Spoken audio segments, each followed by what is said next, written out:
Bag, a real-life comedy podcast designed to lighten you up, make you laugh, and get you off your ass. Now that's Kristen being Kristen. Are you freaking kidding me? Start the show! Hello, everyone. How are you? It's another episode of Chicken in the Bag podcast. Super excited today because I have a really fun guest today. So yesterday was Mother's Day, so I'm having my mom on. I think it's going to be a really fun conversation for a lot of people. If you've ever been dropped on your head and didn't know what to do next, if you never thought you were going to find the love of your life, if you've been challenged or had to figure things out, then hopefully my mom and I will help you learn some things and some of the shared lessons that she's given me over my years.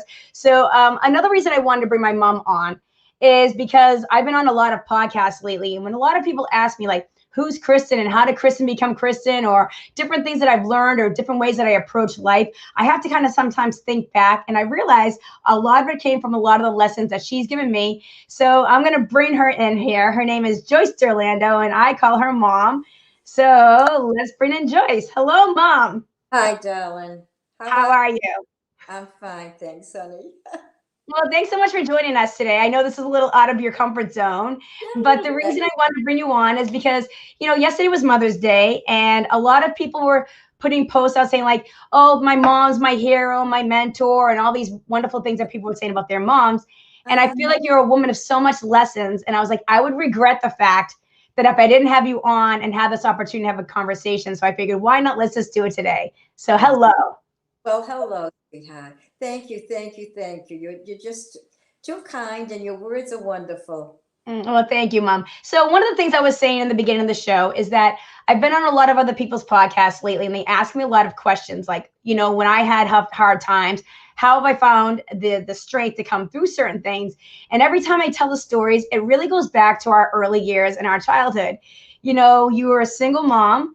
You had 3 daughters, 2, 6, and 9 when you got divorced.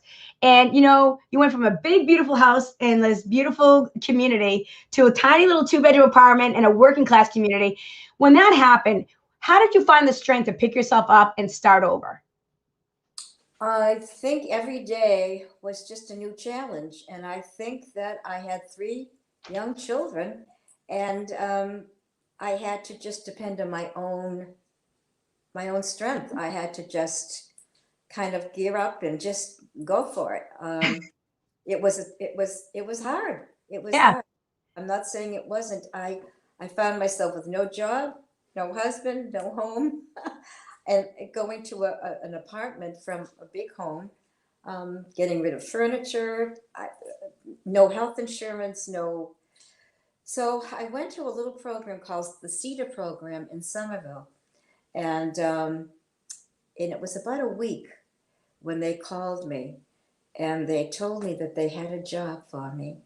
And as luck would have it, it was right across the street from the school across from where we were living.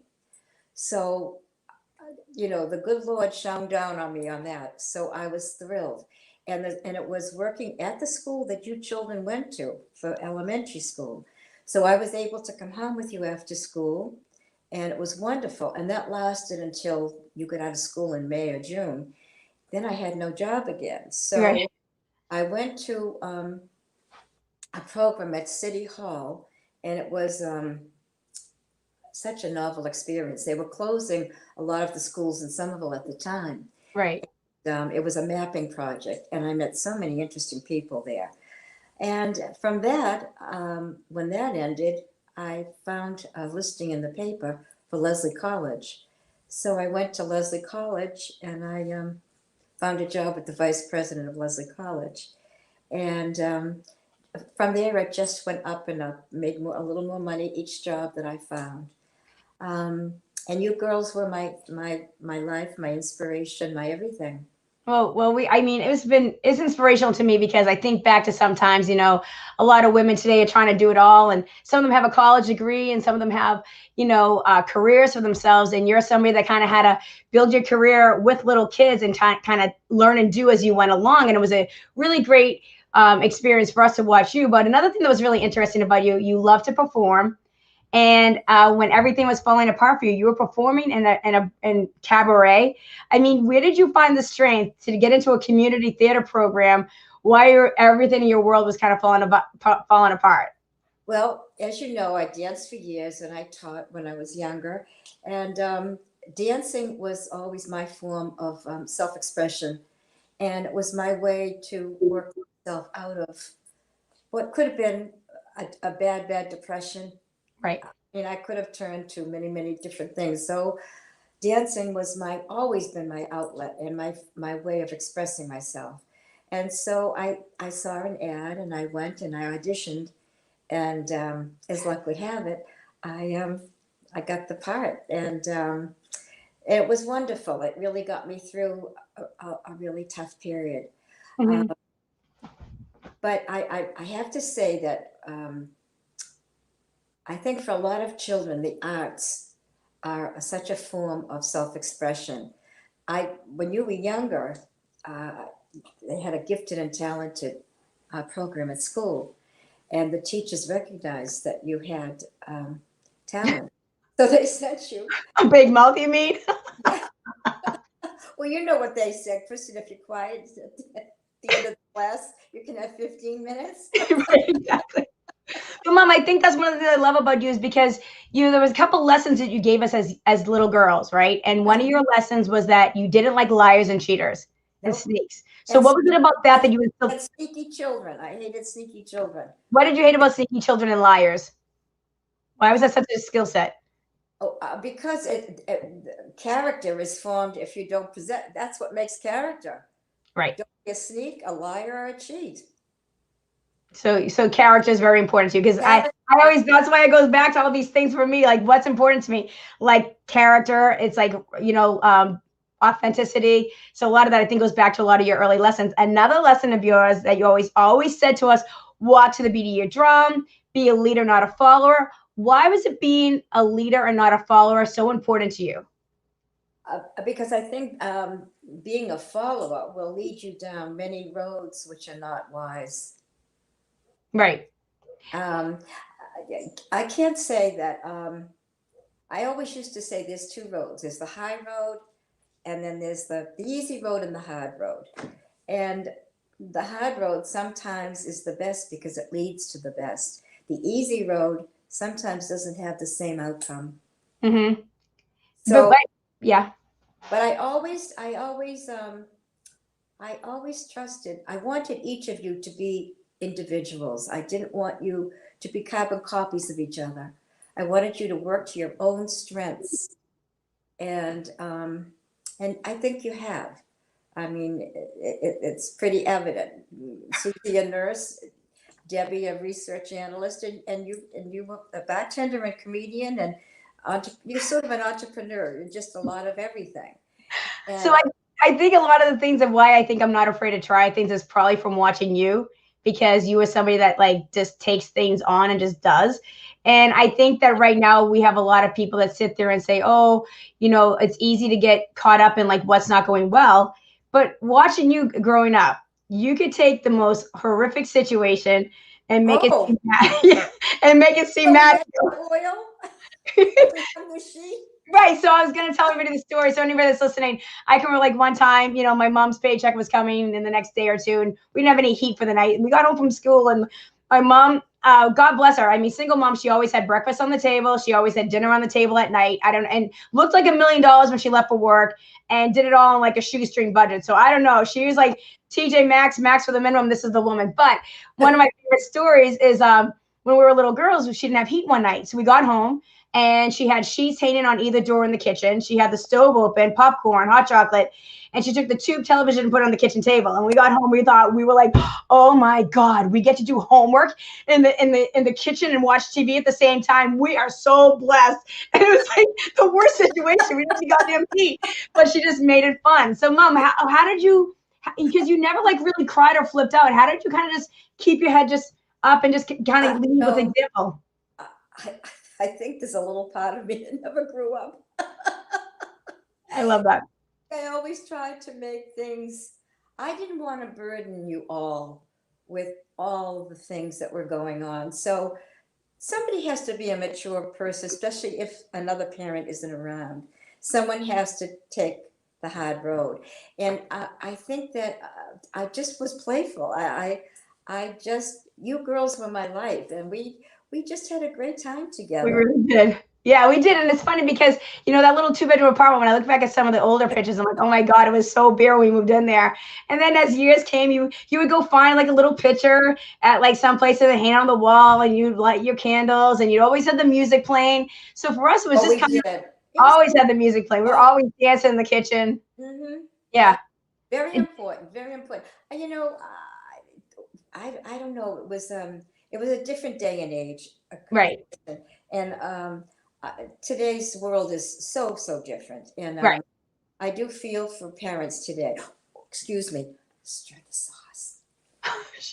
She's a multitasker still to this day. This is where I learned my skill set. My mom and I are always doing a million things. That's fine.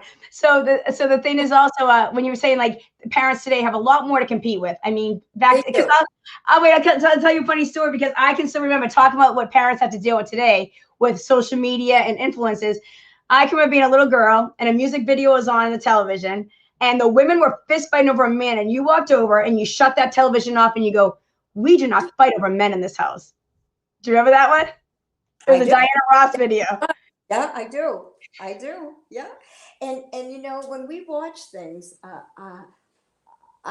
you never, to me, to fight over is to lose dignity. Mm-hmm. I don't know, dignity and class matters.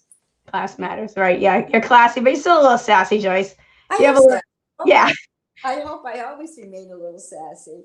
Well, I But think one of the things that you really did teach us, though, is you really taught us to, like, I think one of the reasons I feel like a strong woman, I think we were growing up in the 70s. The feminist movement was coming on. You were working at Leslie College. You were around a lot of like very powerful women. We had all matriarchy in our house. There were really no men. So I actually really enjoyed men energy, because I was like, oh God, finally some guys. oh, we I needed a little bit of male energy in my life because I was surrounded by so many women. But the thing that was interesting, another thing that was really funny about you is like, we had some really tough times early years, and the way you would handle things just really taught me how to just kind of push through things. I can remember somebody broke into our house, and we got home like, oh my God, somebody broke in the house. We went and checked everything out. You just went down the store and you bought yourself your own like lock, and you just put the lock on the door. And we went to bed that night, so the locksmith would come the next day. So Do you we remember?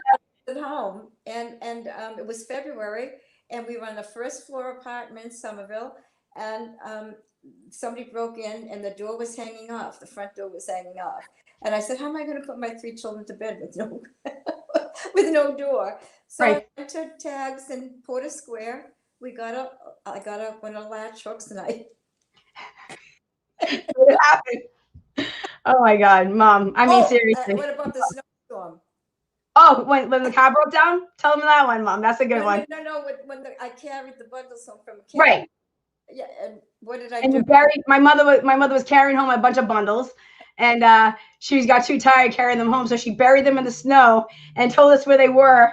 And then we ran down the street and undug them and brought them home. I mean, like, we have so many of these funny stories. But so Mom, I love the fact that you just kind of handle things and really encourage us. But one of the things I'd love to ask is, like, you were a little bit ahead of your time when it came to like mental health and self-reflection and growth. So, you got divorced in your early 30s, and you're in I don't know, the 70s of this women's movement. Yes. And like, what do you think that you learned from kind of coming into your own at that phase? Like, you learned to believe in yourself. What are some skill sets you learned? Oh, absolutely.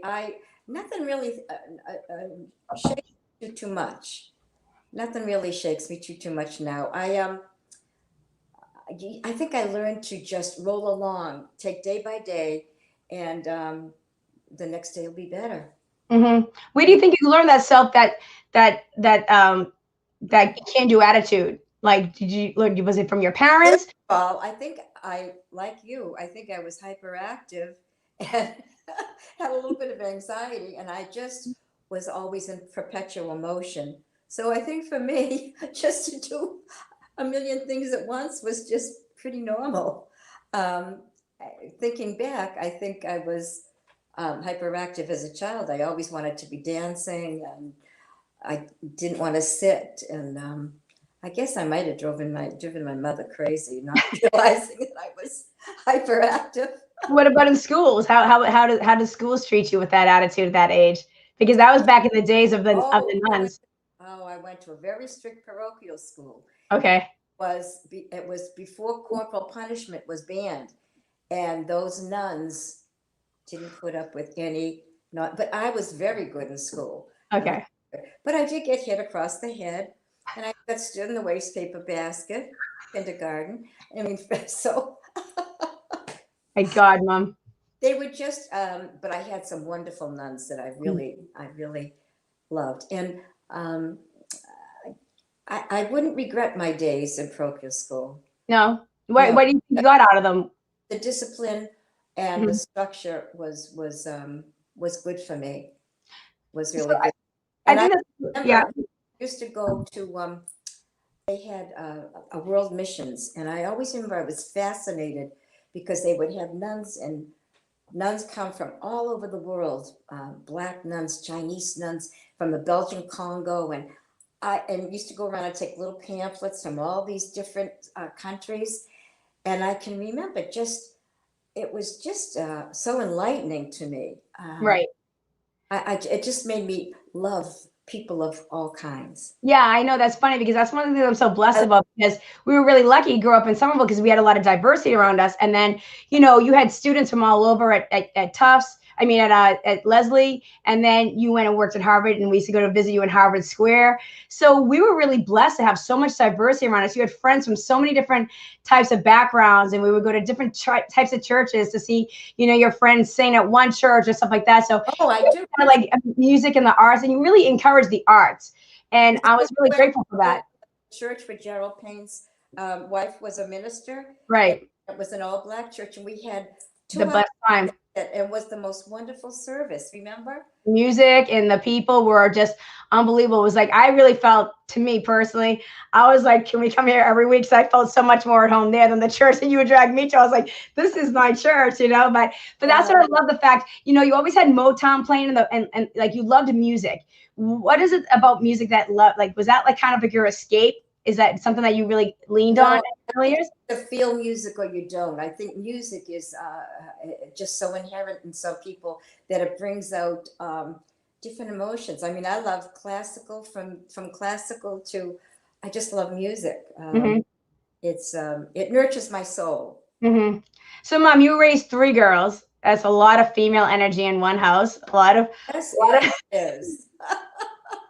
and like we were all very different. And I can remember like you were really good about. I mean, we were a unit. I mean, like that is one thing we were super tight still to this day. And I appreciate you for encouraging us to be loving and caring towards each other, because a lot of people sometimes. I always say you're best friends forever, and so that's so funny. But how did you kind of manage that? Three girls with a lot of energy. I mean, so I can remember when we were younger, there was a lot of tension, and you dragged us to therapy. Like you were ahead of the time with like mental health. Can you talk about like why you thought that was important in our early years? I did take us to therapy, and the therapist said, "There's nothing wrong with you. You're doing great." So I don't know, but there was a lot of anger because you feel Dad was gone, and Hmm. a lot. I tried to provide what I could, but and with each succeeding job, I was able to do just a little bit better. Hmm. So we would get more and more, and we weren't that impoverished. We didn't really feel impoverished, and I had a wonderful mother and father. You had a Hmm. wonderful grandfather and grandmother, Right. and I think that a lot of my strength comes from watching my mother and dad and my grandfather, Hmm. who never went past the eighth grade, who Hmm. lived with us until he was 93. He was Austrian, and my grandmother was German, and they were just very strong people, Right. very strong. And I just hope I can impart that to. I think you children have it. You girls have it. I Yeah. hope all your children have it also. I Right. think they do. You have another thing you have not only just a strength, but you have a very empathetic personality. You always express kindness, and you've always encouraged us to be good to other people and reach out and help. But you also don't take any crap at the same time, which I think is so important because I think a lot of people today, either they pretend that they're empathetic, but they don't really know what it is to be giving. And that's one of the things I was always so I'm grateful for, because you really gave us those great building blocks on how to be a good friend and a good person. It seems like all of our friends always want to be at our house because they always want to talk to you. You had a way with making people feel comfortable. Let me ask you something. How do you think you managed being like a parent? Like how did you learn to be a parent that um, taught kids to be the best that they could be, but you're also firm? I think it comes down to respect, Kristen. I, Mm-hmm. I think it all comes down to respect. I think if a child respects the parent doesn't have to be brutal with the child. They don't have to, but you can give a scold, you can give a look. And I think I was one that could give a look. Right. And also if you were in a store and you were acting up, there was Mm-hmm. that little squeeze in the hand and the look, and that's as far as it went. Right. Um, the little time that we went to McDonald's and I had the money for McDonald's and you wanted to go next door and look at something and you accidentally broke something and you came back to McDonald's, you said, Mama, I broke, and you were so afraid. I said, we're going to go back there, Kristen. And I said, you're going to tell them what happened, that it was an accident. And you did. And they said, well, that's okay because it was an accident. But I wanted you to know you just can't leave something Right. and think it's okay. Right. So I hope that was just a small lesson. Yeah, it's accountability. I mean, like, it's always better to take accountability for what you did wrong and Mhm. see where it goes from there instead of just trying to like pretend that it didn't happen. So I think that's one of the greatest things, that it's a really great lesson. Another thing I think is interesting too about parenting today, Mom. We were saying earlier how like social media and there's just so much technology that you're really fighting. You have your own moral compass in your own home that you are trying to still upon your children, but there's so many outside forces coming at people nowadays. Do you have any advice for younger parents today of ways to kind of handle that? I do. Okay. I'm just going to reiterate a story. When Suzanne was little, we were sitting in a doctor's office, and there was a mother across the way, and the son had a broken arm, and the mother was just reading, not paying attention to the poor little boy with the broken arm. And Suzanne said to me, Mama, look at that mother. She's not even hugging that little boy, or. So I reiterate that to the story of media today and how mothers are so busy on their phone. And I know a lot of it is job related and they can't help it. But I see so many little children standing by their parents saying, Mommy, Mommy, and Mommy's too busy looking at the phone. And then that same mommy looks 10 years later and says, where did it go? They grew up and I didn't. Well, Mhm. talk to them. If they say Right. mommy, just acknowledge them. Say Right. what? And listen. Yeah. Because I think, what'll yeah. happen is all of a sudden that child's going to be, and your mommy's going to be talking to them, and they're not going to listen. I think, Mom, that's a really great point. I think also talking is really important. That's something you did a lot with us, and I think that's something I wish more parents today would realize. The what it's okay to talk to your children about the good, the bad, the ugly. You know what I mean? Yes. Like, you always told us like, okay, if you have that feeling, like, and I think that's one of the things that we're dealing with. There's a lot of anxiety in children today. There's a lot of fear. So I think if you can talk to your children, you can kind of help them work through some of those and make them understand their feelings. I can remember you would say, if you feel that way, put it in a letter. If you're angry, Yeah. that's okay. Like, you really made us understand that feelings are okay because they matter and there's a reason for each and all of your different feelings.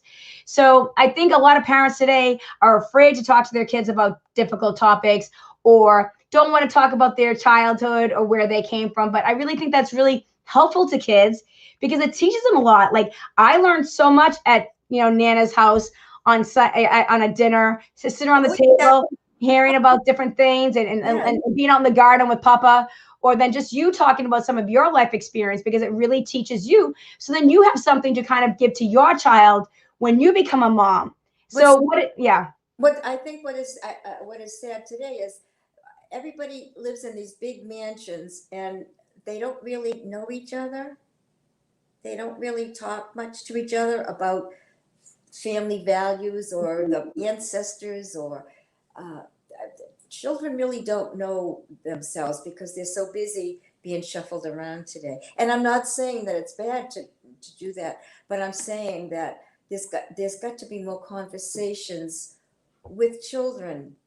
Right. Or moderation, a little bit of moderation, right? Like, Moderation, yeah. yes. Yeah. Yeah. I mean, I think one of my favorite things was Sunday dinners.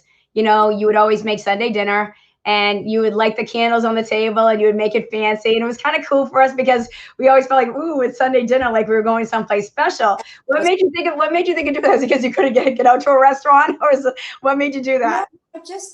I just wanted you to know niceness, and I used to use the china that I had. And Right. I used to try to keep it. I wanted you to learn the proper way of eating, just the proper way of eating. Mm-hmm. No, I think that's important because I think a lot of times today we think that kids are going to just know how to do certain things, but they really have to be taught how to do those things. You know, like Nope. you taught, like one thing I will say that was great because you encourage conversation. You encourage us to use our thoughts, express ourselves. You know, and I know that children should be. I guess there was the old saying of children should be seen, not heard, right? But the thing is like one thing you did is you would let us express ourselves, but you would also like we would have to understand that there was a respectful way to express ourselves. So, we weren't allowed to be disrespectful. You would listen to us, but we weren't allowed to be disrespectful in the way that we would have the dialogue. Do you remember? Do you remember this story when I worked at Leslie College? Um, my friend, who was the dean of residence and the director of residence, and she was the assistant dean at the time, who was still a friend of mine. We were at one of the dorms, used to entertain for the students at Wolford Hall at Leslie College, and used to do Mick Jagger and Lily Tomlin. Do you remember? Yes. Yes. But at times when we were talking, my friend and I, you would interrupt, and she would turn around very coldly and look at you and say, "Did I talk? Are we talking to you?" Do you remember that? Yes, I do because I never shut up. Are you kidding me? You just kind of stopped, and you were. I was like, ooh, yeah. She talking to me. She's talking to me. No, but that's true though. It's so true. But now today, the way a lot of parents allow their children to speak to them, you know what I mean? It doesn't really foster like a respect. Like I think people want to be friends, and you were like our best friend, but you were also our mother. And I think that a lot of parents today are having a hard time The figuring out that difference. That's right. It's funny because I think I raised you on Marlo Thomas's album, "Free to Be You and Me." Right. Yeah. But I mean, I think back, like this kind And of Rosie, remember that song by Rosie Greer? it's all right to cry. And he was the big football player. Yeah. And William Wants a Dolly. That was Yeah. way before. I know. And I think what was interesting about the 70s is because a lot of us were raised, with you had Mr. Rogers and we had a lot of different things. So we were really dealing with everything. And then I think later on in the late 80s and mid 90s, it kind of like went the opposite way and we kind of stopped doing all that stuff. And I think now we're kind of turning it back around, trying to get back to, figuring all this stuff. But I think that emotions are okay. And like, we really got to get back to saying like, hey, life's not rainbows and sunshines. Yeah, it's fucking hard. But don't you think the reason you're the person you are today is because you were pushed, knocked off your ground and you had to pick yourself up? Yeah. Oh, I was just going to say something. It just slipped my mind. But I think that parents do have it harder today. Yeah. There's many pressures. I think media. I think this is my thoughts and only my thoughts. But I think MTV was what really started a downturn in society. It changed The things. real world. I loved it, but now I look back and I'm like, I gotta see what you're saying. It was all of a sudden giving all the power to the younger generation, and then they started.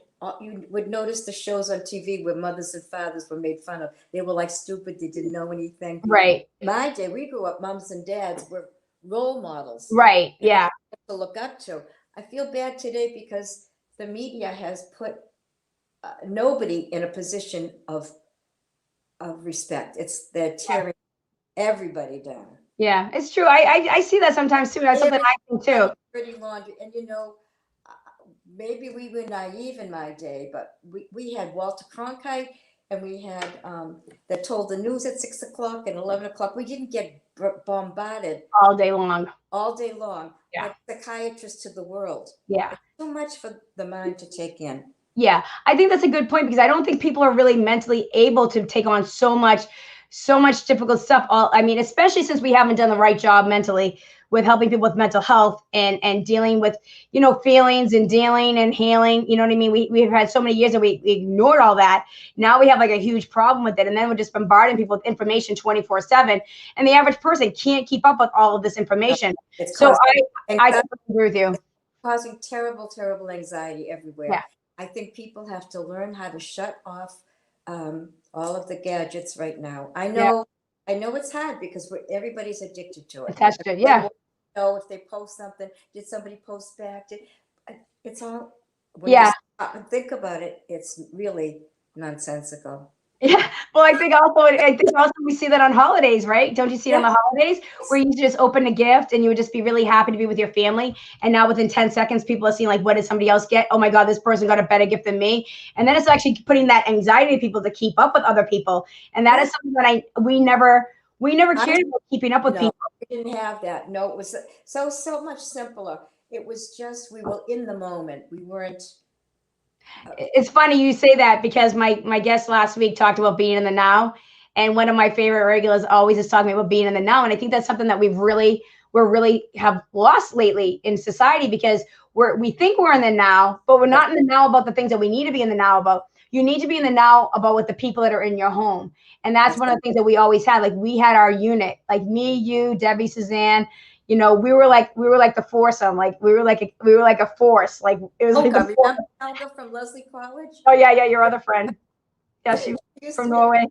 yeah. We had a lot of really. I'm telling you, like we just had so many interesting people. We were really exposed to a lot of really interesting people as a young age. But like you really encouraged individuality, education, morals, and holding yourself to a higher standard, which I think was really helpful to us when we got out there. Because then when we got into the real world, we kind of knew who we were. We didn't feel the need to kind of, fit into certain things, or at least I know specifically me, I never really felt the need to kind of play into what everybody else was doing because you really encouraged me to do what I wanted to do. So I felt very comfortable doing what I wanted to do. And I didn't have a problem with ever discussing something with somebody if it wasn't right, or feeling like somebody did something I didn't like. I have no problem addressing it because I think you gave us really positive communication skills. And the fact that, and you also said, life's not fair. Like you showed it, but you said, but you got to just deal with it. And then you got to learn from it. And then you got to pick yourself back up. So I'm glad I got all those skill sets from you. My mother always used to say, "I never promised you a rose garden." I love that. Yeah. That's a really And great thing. another one she used to say was, "Into each life some rain must fall." And I think that's such a great point, Mom, because we don't really tell that to people anymore. No. We're trying to bubble wrap the whole world and make everything fair. And it's like, it's unfortunately, that's not how the world's going to work. As a mom for myself, I knew that I had to let my son take his bumps and bruises and figure it out as he goes away, because I'm not always going to be there to pick him back up. So I have to give him the skill sets to learn how to pick himself up. And that's the poem that I posted yesterday for Mother's Day. I think it's very important for parents that are watching that you have to kind of let your kids, find their way. You're not going to be there. You can't crawl in bed with them in college. You got to let them find their way. Somebody told me one time, your children are only loaned to you. Your job is to give them the wings to fly. Oh, I love that. Their own way. Mm-hmm. And if you do that successfully, what better gift to a parent than their children able to fly on their own? Yeah, right. And so, because they're not you. I think a lot of parents today think that they're mini versions of themselves, but they're not. They're just you birth them, but then it's up to them. Like they're their own person. And I think Exactly. I'm so grateful that you weren't that type of person. It was like, well, I dance, so you're all gonna dance. I tried to do dancing, but I never wanted to follow the teacher. And you were like, Kristen's gonna do what Kristen's gonna do. So I was grateful that you keep forcing me to go there every Saturday afternoon. That's right. That's right. Yeah. And Yeah. remember the black sneaker and the Converse one sneaker, and I was president of the PTA, and you wanted to go to school with one black and one white. Yeah. And How did you feel? How did you like find the way to let me just be creative and do my own thing? Why are you comfortable to allow me to do that and because not I force me? because I knew you had you were wonderful and you were creative and you had talents in other areas, and that you had to express yourself. You had to feel comfortable in your own skin. And a Mhm. lot of people don't want to let children do that. They just want to. I mean, to a certain degree. I mean, Right. you had to do certain Right. things that I wanted you to do. I just didn't give you free reign. Yeah. But I knew that that you were different. You were creative. You were Mhm. uh, loving. You were insightful. You had a lot of wonderful qualities. But and I did let you go to school with a black sneaker and a white sneaker. And I said, Christian, I'm president of PTA. How? What am I going to say when they tell me? So, but I said, but if you can stand the heat in the kitchen, go Can go ahead. It lasted a couple days, and then you. Right, like anything. Sometimes that's all as a kid. Mom, another thing I was just gonna ask you, parenting. I think we got some parenting stuff under. Another thing I want to ask you, being a single mom, a lot of stuff was on your plate. Two things I want to touch on at towards the end of the conversation is one, divorce is really prevalent. A lot of parents are split family homes, and there's a lot of anger and there's a lot of resentment that sometimes comes, and a lot of parents don't know how to do the best thing for the children because they're too emotional about their own pains and hurts. You were the opposite. And I really just first want to thank you for that, because it made our life a lot easier that you were more of a grown adult to be able to like put your own feelings aside and deal with it. So first I want to thank you for that. But why do you think it's important for parents to understand that, it's not helpful to your child? If you want your child to be healthy, it's not healthy being combative with your ex. Because the child is part you, part him, and part themselves, and you want that part of them to feel good about themselves. And if a mother is constantly downing a father, and a father is constantly downing a mother,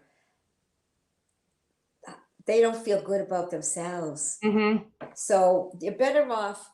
As much as I wanted to do certain things or say certain things, or I never, I tried not to, because I knew that you would grow up one day and you would make your own decisions.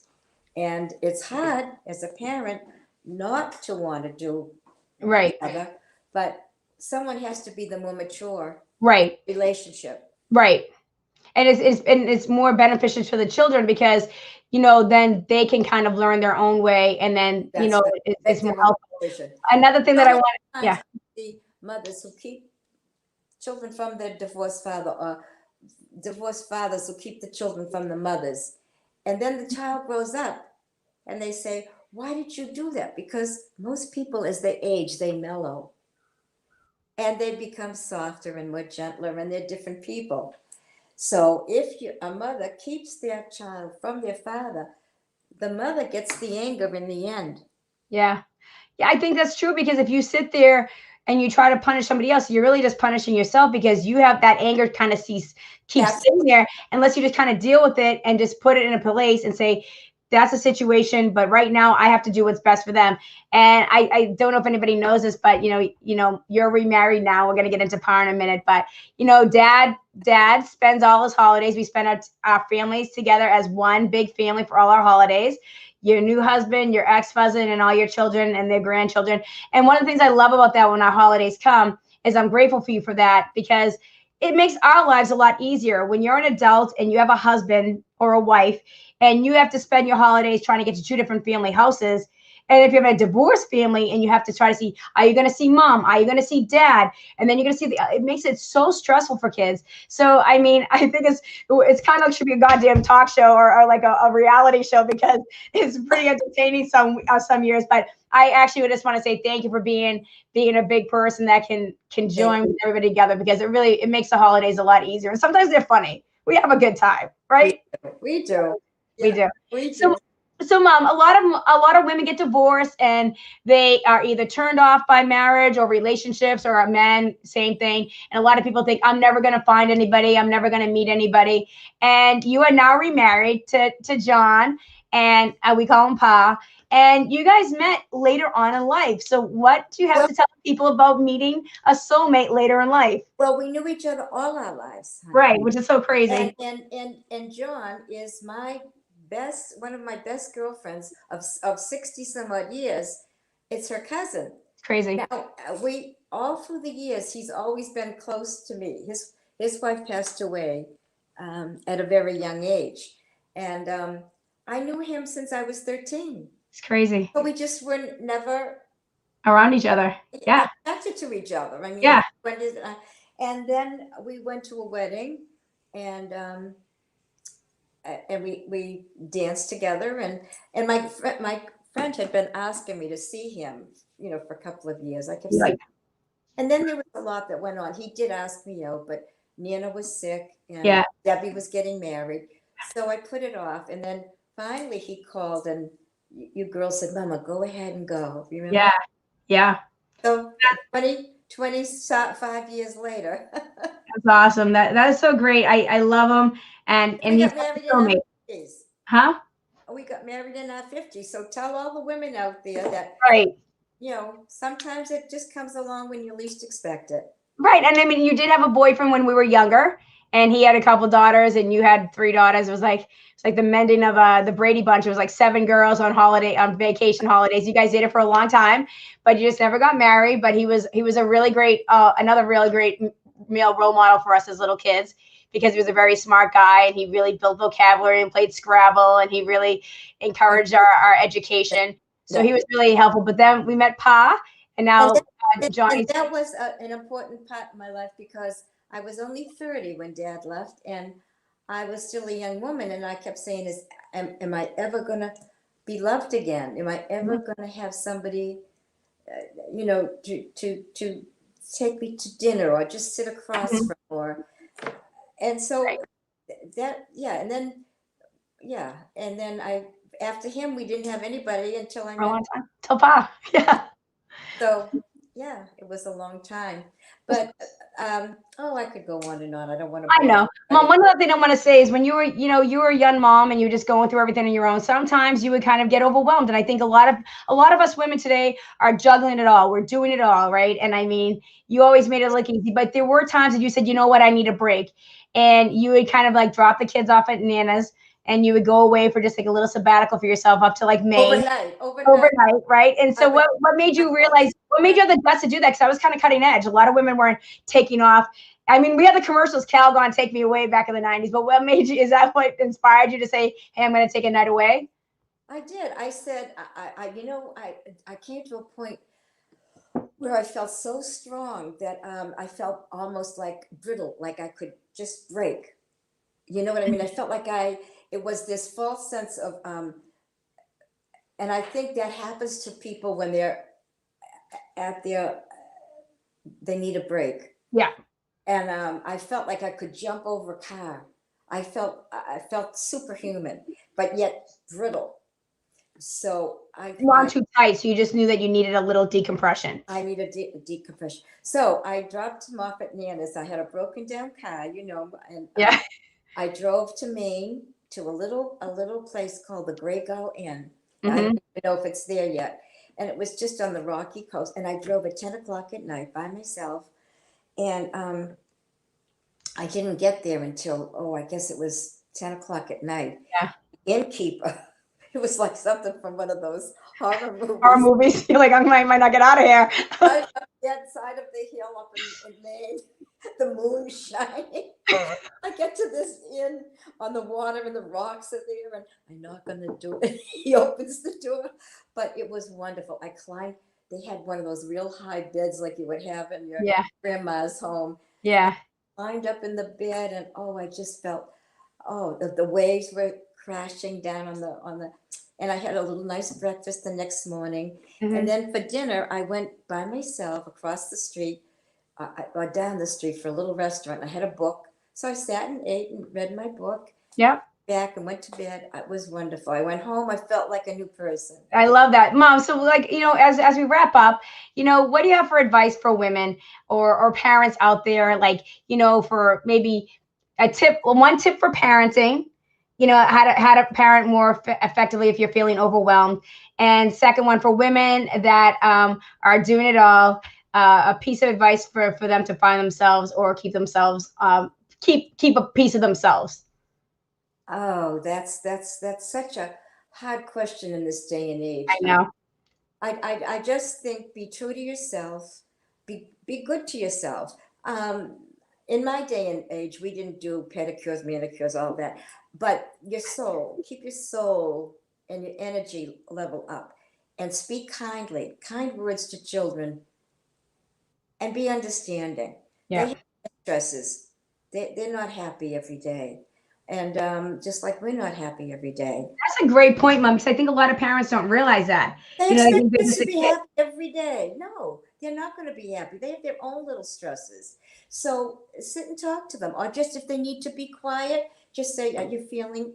Do you want to go off by yourself?" You know, the one question I used to hate is when people would say every day, "How was your day at school?" I used to hate that. Some days I didn't feel like saying how my day at school was. I just wanted to go off by myself. So just let a child be who they are. Speak kindly, and you'll get more with honey than you do with vinegar. That's Uh, a great point, Mom. I think that's such a really important point because I think that goes across the board, whether it be your husband, your wife, your partner, your child. We all have days that are kind of shitty, or we're yeah, not in the mood to talk. right. So try to get to understand who your child is, who your partner is, and instead of pushing them into a battle, let them have, like, say, hey, do you need 15 minutes to decompress? Do you Yeah, have something? Did you have, if do you want to talk right now, or do you need a little while? And I think you'll get a lot further that way. And I think that's yeah, something that's important. Yes, you're right. Kids have stresses just like us, but if you teach them how to recognize those stresses, exactly. they And how can prevent it from becoming an okay, anxiety-ridden bottle of fear and anxiety, and you can actually make them understand themselves better and learn how to deal with it. and when you're and one other thing I'd like to say is when children who are really overbooked today, I think, but I know that it's important to play many sports, but I think that children are constantly being shuffled around. And I think that a little decompression is good for them. And I think if you know that they're stressed, tell them, I think are you a little stressed today? When you see nail biting, hair twisting, pulling hair, that's a clue. You got to say they're stressed. They need some decompression. That's a great point because I think a lot of parents, like, I think if you help them, part of fear and Yeah, anxiety comes from not understanding. So if yep, you're giving them the word for what their feelings are, they yes, can understand it and be like, oh, I'm feeling this way today. So that might actually stop tantrums. I actually saw a really cute video the other day, and it was it was an older brother helping a little brother learn to deep breathe through a temper tantrum instead of having a temper tantrum. So yes. I think that's really great when you help them and give them a way to foster that energy. They'll, like, you'll actually giving them the tools that they need for further down the line. And if they're stressing and yelling and you're yelling and it goes nowhere, take that child, hold them tight, softly whisper, "I love you. Do you need a few minutes?" It takes a lot for a parent to, because they're stressed too. But if Yeah, you see a child is stressed, just hug them, rub their back, say it's okay. You take a few minutes, go in the other room. that's great, And Mom. teach children they don't have to compete with their siblings. Oh, so important. Exactly. I think if you start encouraging them to compete with themselves instead of others, they're Exactly. going to push themselves. Like, find your own confidence. Worry about you. Don't worry about everybody else. And I think that's an important lesson that parents really have to start. Like, don't worry about what Bob is doing. Don't worry about what Stephanie's doing. What are Right. you doing? That's Right. all you can control. You can't. And I love that saying that says, life is 10% of what happens and 90% of how you react to it. So I think Exactly. that's a really great lesson. That, I love the fact that you said that, Mom, because I think it's so important for parents to realize. Just make them feel, let them love, know that they're safe. Like, loved and safe. loved and safe, and then let them understand what that feeling is. Because that's what I always knew, that I could come to you with no matter what feeling or emotion I was having, because you weren't going to say, that's crazy, that's stupid, oh, get over it. You know, yes, you were strong and you were tough and you were a great role model, but you also made us learn to understand what we were feeling, how to process it. Like you said, if you're angry, go punch a pillow. You know what I mean? Or you know what I mean? Yeah. Or scream and stomp your feet. And that's what sometimes people need to let other people do that. Like your wife might need that. Your husband might need that. Your partner might need that. Like they might need to be at home from work and be like, go in the other room. I got this for a few minutes. The other day, one of the grandchildren, one of the younger ones, was really stressed, and I could see it. They were in the car. And I said, I'm going to roll up the windows, and I want us all on 3 to scream at the top of your lungs. Did they? Yeah, and they were like laughing their heads off by the time Yeah. it was through. Because It was a release. Yes. release, yeah. Don't hold it in. Let it go. Let it go. Yes, Mom. Is that time up? It's almost up. Is there anything else you want to share? I don't think so. I think I shared too much already. No, you didn't. I think it's great. I just, no, there's a lot of there's just a lot of little things that I think, that little tips that you give. Yeah. And I think you just have a very calm way of handling things. And I just think that in a world that we're all so wound so tight, being calm isn't always easy. And a lot of parents are dealing with so much that they're not in a calm place. So I just think sometimes it snowballs, like you said. So I think those little tips that you just gave at the end were really helpful. Okay. I mean, maybe do it together as a kid. If mom and dad are stressed out and the kids are stressed out, do it all together. Hold on. Somebody says, oh, Debbie says she always let us know that she was there to listen if there was a problem, that she would be there to listen and guide, but no questions were asked. That is a great point, Debbie. Lori says, oh, Joyce looks so beautiful. Debbie said also, we never wanted to disappoint you. So that was true. You had a very good way of giving morals, but we had to make the choice. But your thoughts, your voice was always in the back of our mind, which I think is a better way to parent than overbearing and pushing your kids to what you want them to do, because they're going to just they're going to be people pleasers. Yeah. And that is not going to serve them well in life. That's right. So don't make them do what you want them to do, because you might make them do things they don't want to do. And that is not going to get them very far. And correct? It's never them. It's never who they are. Right. So don't do for fun. Right. Well, Mom, I appreciate you taking the time on sharing your story with us. Well, thank you. And I hope people got some life lessons from Joyce and her wisdom. And I just want to say thank you so much. Oh, one last thing. Debbie says it was always our choice, but her voice was our conscience. That's a great way to say it. So parents, that's a great lesson. Let them use their voice and their choice, but be their conscience. Because, if you want them to be a good person, you have to lead by example, and you have to give them you have to give them the map. But it's up to them to find their way through it. Right. So power. What? Knowledge is power. Knowledge is power. So, Mom, thank you so much for joining us. Everybody, I hope you guys enjoyed this episode of Chicken in the Bag. I will be back next week. We're going to be talking about marriage with my friend Randall and Claudia. And enjoy the rest of your week. I hope all you mothers had a wonderful Mother's Day. Mom, thank you so much for joining us. And we'll see you next week. This episode of Chicken in a Bag is over. She's got to get back to being a mom, wife, bartender, therapist, comedian, real life stuff. But you can catch more episodes of Kristen being Kristen on YouTube. Don't forget to subscribe. Catch you next time.